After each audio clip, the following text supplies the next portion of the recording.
Who cooked the Last Supper? If it had been a man, wouldn't he have a saint's day by now with a fervent following of celebrity chefs? Questions like this got me into trouble from my earliest school days, when it seemed that all history, like everything else in the world, belonged to men. On every primary school chart of the dawn of time, primitive man strode purposefully into the future with never a female in sight. Man, the hunter, had ensured our transition to meat-eaters and hence increased the size of our brains. Man, the toolmaker, had fashioned arrowheads, and man, the cave painter, had invented art. Man, it seemed, had single-handedly climbed down the tree of evolution on behalf of the rest of us. No one ever suggested that women might have had anything to do with it.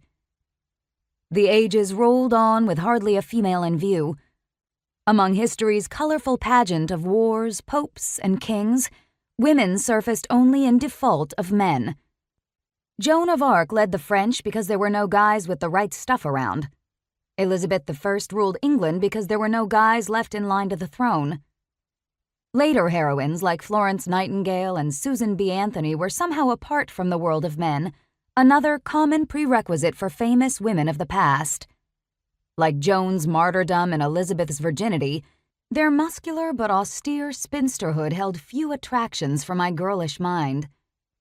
And the women who made it into the history books were so few. Where were all the rest? It was a question that would not go away. I wrote Who Cooked the Last Supper to answer it, for myself at least. My starting point was the uncompromising demand of Gibbon, the great historian of the Roman Empire. What is history? Little more than a register of the crimes, follies, and misfortunes of men. The challenge was irresistible. At last, I boldly proclaimed, the hand that rocks the cradle has taken up the pen to set the record straight.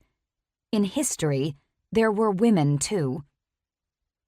These brave words launched the first edition of this book with far more confidence than I felt, since I had no idea what the reception might be. As it turned out, I was not the only one pondering women's absence from the history books.